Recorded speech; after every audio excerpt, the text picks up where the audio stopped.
All right, the college football season will begin next week. It's week 0, and then week 1 begins. And then just when you think week 1 is over, it doesn't end because August 31st, the University of Miami Hurricanes going to square off with the Notre Dame Fighting Irish. That's the lone game on Sunday night of week 1 of the college football season. Let's get the very latest on the Hurricanes with Manny Navarro from The Athletic, who has covered South Florida sports and the Hurricanes for decades, and he joins me here on the show. And I don't want to make you feel old, Manny, but thank you for coming on Newswire. It's great to catch up.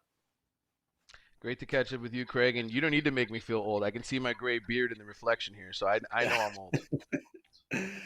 Not that old, still doing your thing, man. All right, so I mean, you kind of nailed last season with us when you were talking about the Hurricanes. You were always like, I'm optimistic, but I don't know in the end how this is going to go. And that optimism, and then I mean, I kind of ended with a thud. I don't know. I'm. It's not that many I'm concerned with the Hurricanes, because I'm not. I think they're going to be good, but it's like you had Cam Ward, and you didn't. Yep. He's the #1 pick in the draft. And there were still some really funky endings to some games as well.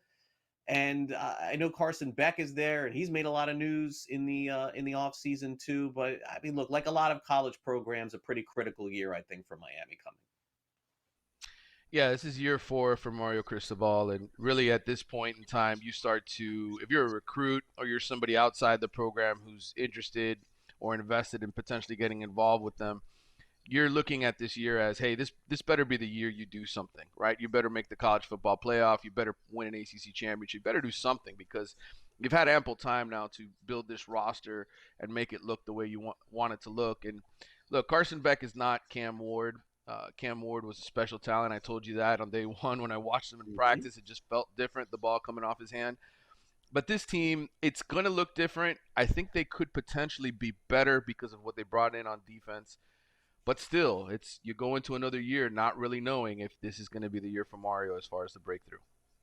Okay, so here is what the fans will say. They'll say that Mario, a homegrown guy who's an incredible recruiter, most of the time does a good job coaching, but some late game decisions and issues continually plagued him, and this is going on now 2 years. Is that a fair assessment?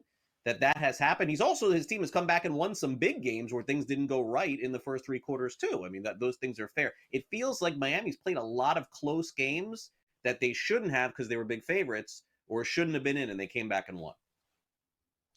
Yeah, certainly you look back at the middle of the year when they, sort of won on a miracle against Virginia Tech, came back against Cal, and then survived that shootout at Louisville, and you're thinking to yourself, man, is this really a top 10, top 25 team? Do they deserve to be there, or is one guy just carrying them there in Cam Ward? And I think by the end of the year, you saw that many of those defensive flaws that they had, especially in the secondary, were real. You get up 21-0 at Syracuse, you blow that lead, miss the ACC championship game because you just can't tackle and get guys down on the ground. And look, Syracuse was a good team, but up 21-0, run the football, right? And so you still question Mario Cristobal in terms of what are they actually doing on the sideline? What kind of decisions are they making?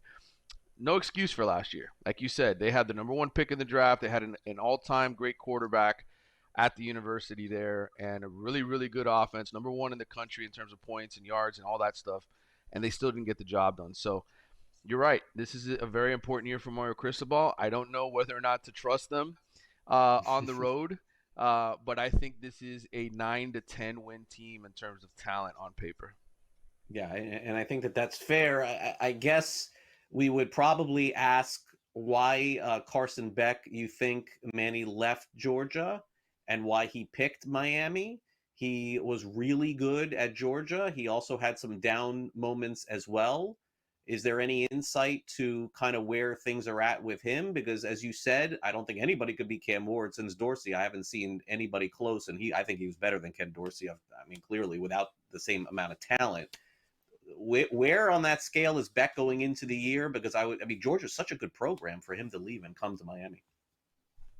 Yeah, I think he was really sold on going to the NFL draft, and then he had that injury and then had second thoughts. And I think ultimately what happened at Georgia was they had other financial needs. They put their money in other places, and they were okay sticking with Gunnar Stockton if that meant not sort of going over whatever budget that they were trying to maintain there. And ultimately, Carson Beck was going to get a boatload of money at Miami, and he did, and that's a big reason why he's here.